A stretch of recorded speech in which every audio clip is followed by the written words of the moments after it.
Joséphine Patricia. Je suis quittée de l'Afrique. Je suis arrivée au Maroc, ça fait 2 semaines. Bon, je suis arrivée au Maroc. Sinon, c'est bien. Au Maroc, c'est bien, ils accueillent bien les gens. Mais c'est seulement qu'il faut être courageux d'aborder les Marocains. Au fait, quand tu les abordes, ils t'accueillent, ils dialoguent avec vous. Très bien, le dialogue, mais la connexion, c'est pas facile, c'est difficile. La connexion pour appeler, l'appel, c'est pas facile. C'est difficile pour appeler en famille, tout et tout. Bon, sinon, les Marocains sont bien, ils accueillent bien les gens. C'est tout. D'accord. Joséphine, tu es musulmane? Non. D'accord. J'ai remarqué que tu as une foulard sur toi. Tu peux me dire pourquoi? Oui, parce que depuis que j'ai traversé l'Algérie, puisque quand on me voyait toujours en pantalon avec les tennis, on demandait qui suis-je. On disait pourquoi je n'ai pas le foulard sur la tête. J'ai acheté ce soutane pour la tête, puisque tout le monde me demandait ça c'est qui, en pantalon, en collant. Là j'ai acheté pour voiler, pour mettre sur ma tête, pour qu'on ne me dérange plus en route. Alors la réaction des gens, ça change avec, si vous changez votre avis. Oui, avec ça, il n'y avait plus de problème. Je voyageais sans problème dans le taxi comme dans le bus. Sans problème. Et puisque quand je n'avais pas ça, on me tirait de gauche à droite. Les hommes me tiraient partout où je passe. On me tire. C'est là où j'ai acheté ça pour avoir la paix. C'est bien. D'accord. On a vu plusieurs femmes avec des petits garçons. Et toujours, on a une question qu'on leur pose. Est-ce que ils peuvent voyager, je sais pas, quitter leur pays avec leurs enfants, parce que des fois on voit des enfants qui ont 3 mois, 1 an. C'est dur de voyager, une femme, de voyager avec un enfant. C'est dur, puisqu'il y a les femmes en route, les hommes les abordent, ils sont faciles. Elles sont faciles. On les tutoie et puis elles partent sans réfléchir. La grossesse vient facilement, elles accouchent. Bon, moi, je ne suis pas facile, je ne suis pas du genre. Parce que j'ai été ferme avec mon Dieu pour voyager simplement. Pour avoir un bon voyage. Puisqu'il y a des gens, les mamans qui quittent avec les enfants, ils souffrent. Comme il y avait une fille avec nous, on l'a laissée à Oran. Elle avait un bébé tellement malade. Elle est restée à Oran. Nous avions continué. Avec la maladie sur l'enfant était malade, elle-même elle était malade. Nous, on était fatigués de porter l'enfant. On lui a laissé à Oran. D'accord. Et ici, vous êtes une famille parce qu'on a déjà parlé avec Omran et votre ami. Vous êtes de la même famille, vous êtes... c'est quoi la liaison entre vous? Oui, nous sommes de la même famille. Vous êtes de la même famille, c'est votre frère, c'est qui? C'est mes petits frères. C'est votre petit frère? Oui, les deux. Elman a 28 ans, Samuel a 30 ans, moi j'ai 33 ans. J'ai 33 ans. D'accord. Merci, Joséphine. Merci pour tout. Je m'appelle Samuel. Je sors de loin de l'Afrique. J'ai fait un long voyage ici là pour traverser en Europe. Donc je suis ici au Maroc et je vais envoyer un message à mes frères un peu dans le monde entier.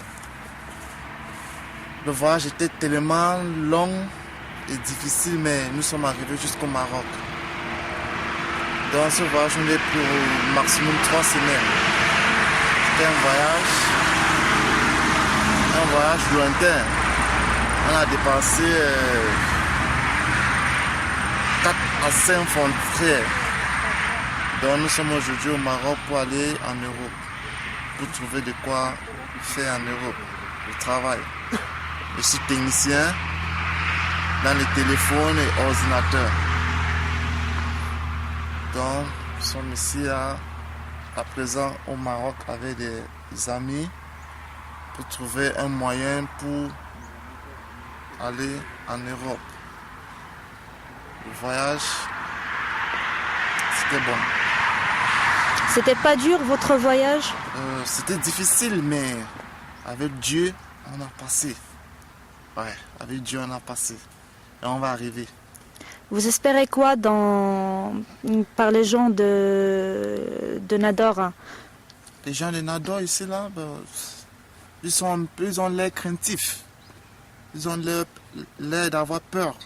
Mais avec l'amour, on est en famille. D'accord. Peut-être vous avez entendu d'une maladie qui s'appelle l'Ebola. Vous avez entendu? Ouais, D'accord, on parle dans le monde entier. Et je pense comment les gens, après que les gens ici ils ont entendu qu'il y a une maladie qui s'appelle l'Ebola, comment ils se comportent avec vous? Est-ce qu'ils ont peur de vous? Est-ce qu'ils... Non, mais ils ont une petite craintivité. Ils n'ont pas totalement peur, mais on les prend toujours en amour. La maladie, vraiment, on connaît la maladie Ebola, mais c'est une maladie qui est... On a trouvé son vaccin et c'est une maladie qu'on a bannie. Ouais. D'accord, merci. Je m'appelle Moussa Herman. Je viens loin de l'Afrique. Bon, je suis maintenant au Maroc, Nador. Bon, j'ai fait un long trajet depuis l'Afrique pour chercher une bonne vie, quoi. Parce que hors de mon pays, ça ne va pas là. Il y a la guerre et... Vous êtes de quel pays? Nigeria. Nigeria. Ouais. Il y a la guerre et la famine. Ça ne va pas. Bon, j'ai pris un long trajet, traversé 2 pays avant d'arriver ici au Maroc. Passer par le désert Sahara. Après le désert Sahara, j'étais obligé de marcher à pied. Demander quoi manger, demander un peu d'argent pour le transport jusqu'à arriver ici au Maroc.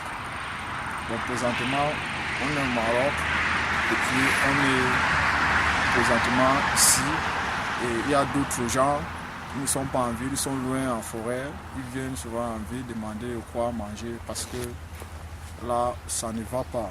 Et on plaide au gouvernement marocain de nous regarder, de nous chercher parce que là, on n'a pas là d'où habiter.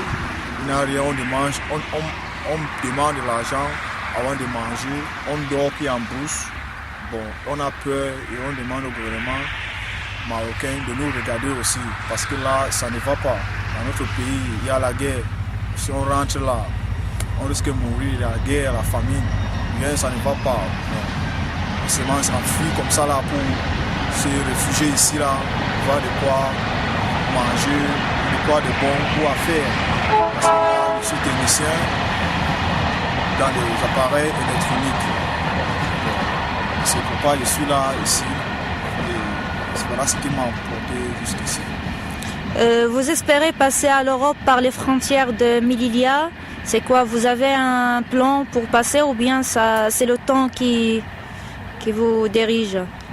Pour le moment, bon, ce qui nous hoche de venir ici, c'est de chercher quoi de bon. Bon, si on est dans l'environnement marocain et puis on n'est pas bien entretenu, on n'est pas bien logé, on n'a pas de quoi. Bon, si on voit que c'est l'Europe qui peut bien donner, bon, on cherche à aller là. Bon, parce que là, on cherche là d'où habiter et soit un peu bon. Bon, si ici au Maroc, s'il n'y a pas ça, bon, on cherche n'importe où on peut aller, même si c'est en Europe ou n'importe où on peut aller, où on peut bien être encadré. Bon, parce que là, ici maintenant, il n'y a pas moyen. On dort qu'en bouche, on demande, on mange dans les poubelles pour voir quoi manger. Bon, ça ne va pas. Bon, alors, votre rêve, c'est pas vraiment l'Europe, c'est le rêve de bien vivre. Vous voulez bien vivre. Yeah, that's right. Ou importe la place, la ville, le pays. Ouais, c'est ça. C'est ça. D'accord. Parce que nous fuyons la guerre, la famine, là, ça ne va pas. D'accord, merci, Amran. Merci. Yeah.